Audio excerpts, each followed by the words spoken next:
Hello and welcome to the first installment of AskEd. This is bonus material connected to my podcast, ArchaeoEd. Specifically, this one follows up Season 3, Episode 4, entitled 260 Days in Mesoamerica.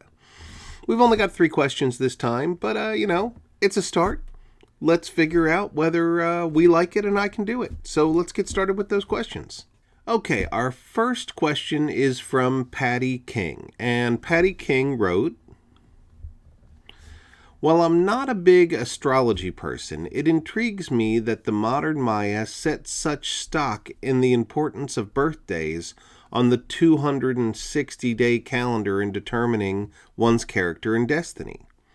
I've known people who took horoscopes seriously, but even they describe the characteristics of zodiac signs very broadly and vaguely, so they're never absolutely good or bad, so much so that they'd have a C-section to make sure their kid is a Libra instead of a Scorpio.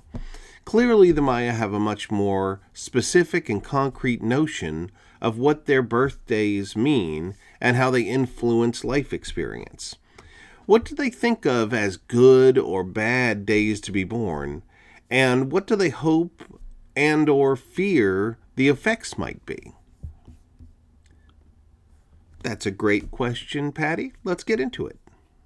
Okay, so the question of whether days to the Maya are really good and bad days to get born. I might have overspoke that a little bit. It's not, none of them to the Maya are purely bad days or purely good days. They're all mixes, but some are worse and some are better.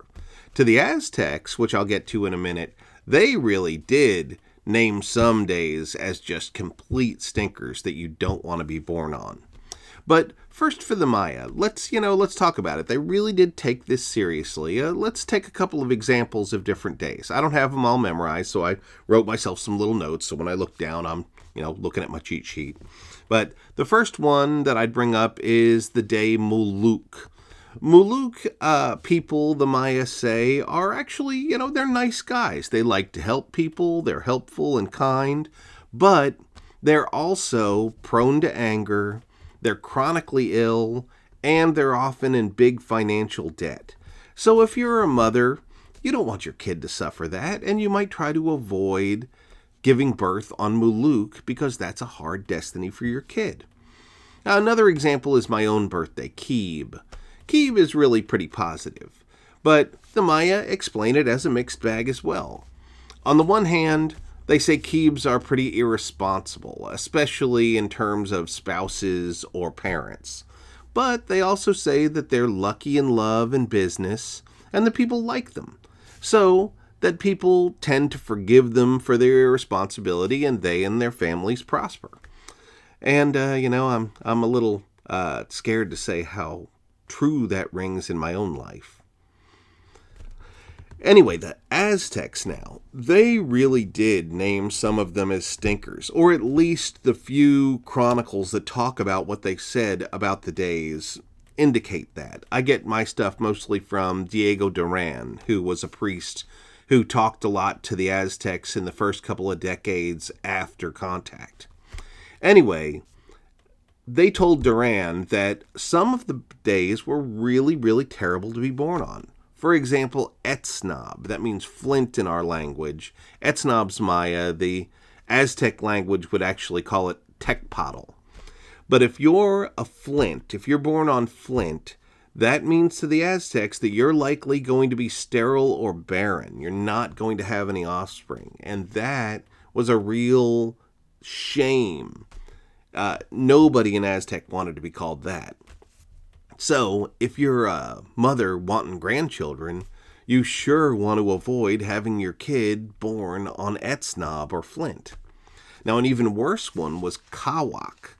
Kawak, which means rain, was a day in which the people that were born on that day were likely going to become deformed, ill, insane, or all of those things. So you didn't want to be a Kawak. It wasn't all bad for the Aztecs. There were some good days too, like Ahau or flower in their language. That was a great day. You were a born leader, you were strong, you were connected to your ancestors. And so if you remember from the podcast, if you watched it or listened to it, a lot of Maya kings are all born on the day of How. A weird, statistically improbable amount of them are born on a How.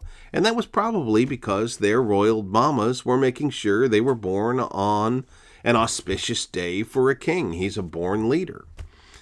This is fun information, and I made an effort to share it with the world through my website called Mayan-calendar.com.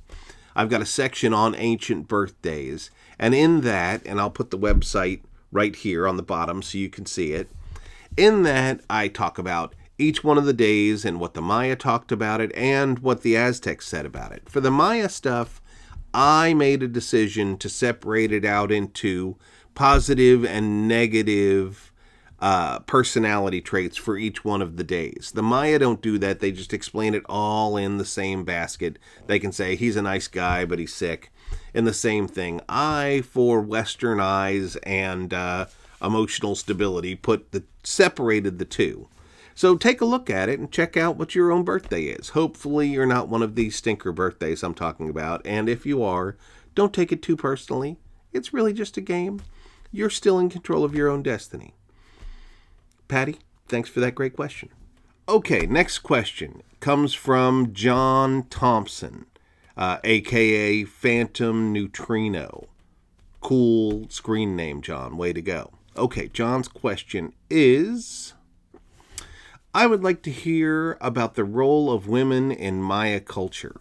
Were women in general regarded as the equals of men?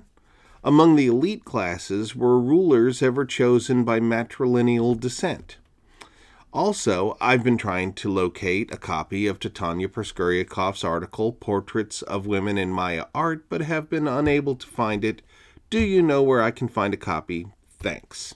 Okay, John, good questions, and way to put in 3 in one thing. I guess that's something I've got to learn about this AskEd business, but let's get to your questions. Okay, let's get to John's questions. They're kind of in 3 parts. So part 1 was, are women equals in Maya society? Well, it's kind of hard to determine that for sure from the limited amount of hieroglyphs and images we have. But, in terms of what we can see, I'd say yes, they are very equal. We see women in leadership roles. We see them in royal tombs. We see them even acting as warriors. There's an example from both Naranjo and another one from La Corona, where we actually see women depicted as people holding shields and spears. So they seem to be capable of doing anything in ancient society. I think there was a good degree of equality. If we look at modern Maya society, we see the same thing. Women are capable and allowed to do anything men are allowed to do. They're good business people. There are many women politicians who were voted into office. In terms of day keeping, which was connected to my last podcast, men or women can be day keepers. There's no gender prohibition on that, or really anything I can see in modern Maya society. So overall, I'd say yes. The Maya, especially compared to a lot of other civilizations on the planet, were very gender equality oriented. Your second question is, did the elites ever choose through matrilineal descent? And I think that we have some evidence that they would, but that only if there wasn't a patrilineal descent possible. We do have examples where Pakal's mother was brought into Palenque and she served as regent for a while until he was old enough to become the king. So, something tragic happened there, but it got down to the matrilineal line and it was accepted. Another one example is from Naranjo. Lady Six Guy was a princess from Dos Pilas sent over to Naranjo, and she was queen in her own right and fought battles until her son was old enough to take the throne and he became the next king. So we have some examples there. I think that there might even be things hieroglyphically. In the hieroglyph for founder house, I see two nas in there. One na means woman, the other na means house. Those are equal terms. Both mean na in, or said na in Maya language. And I'm not the best of epigraphers, and epigraphers I've talked to say that I'm probably wrong about that. But I think that the word woman is embedded in the founder house glyph, and if so, we may find someday that there was even more focus on matrilineal descent than we currently understand. Because, we all know that you may or may not know who your daddy is, but you know who your mama is, for sure. So, third question was Proskuriakov's paper. Good question, great paper. That is one of my favorite papers. 1961, she writes portraits of women in Maya art and turns the male-dominated field on its head. They were all talking about that everybody in a skirt is just imitating the corn god, and she proved beyond a shadow of a doubt, no, these are portraits of women on stela being honored as equals in society. Now, it is a bit of a hard paper to come by because it's not in a typical journal. It's actually within a edited volume. 1961, Sam Lothrop wrote Essays in Pre-Columbian Art and Archaeology. He edited that volume for Harvard, and it's within there. So I was spoiled as a graduate student. Sheely made Xerox copies of all those things and put them at Kinko's before everybody got sued for everything. So I've got my copy floating around here somewhere in my office, but I'll put a link right here, or at least the reference to where it is, and hopefully you'll find it one way or another. If you have access to JSTOR, you could almost certainly get it through there, but because it's a volume, maybe not. Maybe a little difficult. But those were all good questions, John. Thank you very much.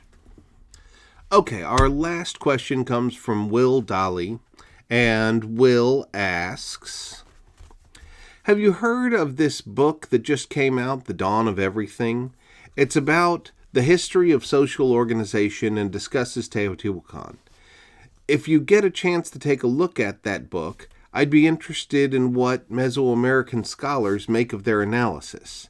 I have yet to read it myself. Maybe once I do, I can ask you a question about their specific argument. So the answer is no, I haven't read it. Thanks for your question, Will. Just kidding, actually, just kidding. Will sent a follow-up, and we can discuss that a little bit. So his follow-up question was, he says, the argument is that Teotihuacan shifted from a power vertical typical of other Mesoamerican dynastic personality cults to a more distributed model of governance based on local councils, and from a project of elite building projects to housing construction for its citizens. They are saying that Teotihuacan represented a conscious experiment in a more egalitarian urban organization that complicates the narrative that increasingly urban societies always led to social stratification. What I wonder about that is that in the Mayan world, Teotihuacan culture is this icon of warrior kingship. Learning about spear thrower Al makes it sound like Teotihuacan was an aggressive empire, not a decentralized authority. So, okay, now I've got enough of Will's question to at least talk about it, so let's do that. Okay, well, as I said, I haven't read the book, so we really can't discuss it in great length, but it brings up a good point that Teotihuacan was a weird enigma. It seems like they had one rules for Teotihuacan and another set of rules for others. It was they focused on building these apartment complexes for the end of their history, the same time that they were going out with warriors and collecting vassal states in Oaxaca and the Maya area. So it's odd. We also don't see any exalted rulers in the art there, so that's an odd thing. It really is an enigma in Mesoamerica in general. And if they were trying to be egalitarian, it didn't actually work out for them, because about 650, somebody, either internal or external enemies, burned the city to the ground. So somebody wasn't feeling like they were getting enough of the pie at Teotihuacan. So, we'll have to put this one off until I've actually read that and see what their argument is. But I agree with them that it is an enigma in urban development in Mesoamerica. So it was a good question, and thanks for bringing up this book. Maybe some of our community wants to get that book and see it for themselves. So, good question. Thanks, Will. Okay, so that wraps up the first ever Ask Ed segment. We'll see how this goes. This was a little long. I learned a little bit about the way people ask questions. It was a big learning curve for me. I've never made a video like this, so I had to figure out all sorts of editing. Me and YouTube figured that out together. So thanks for the opportunity. I like learning new things. I hope you liked this, and I look forward to your feedback, because this might become a regular segment, or it might flop on its face like my attempt to do Zoom question and answers. So we'll just keep rolling. I appreciate everyone who listens to ArchaeoEd, and we're going to find a way to make this more valuable and pull you into what I do. So thanks, everybody. Happy holidays.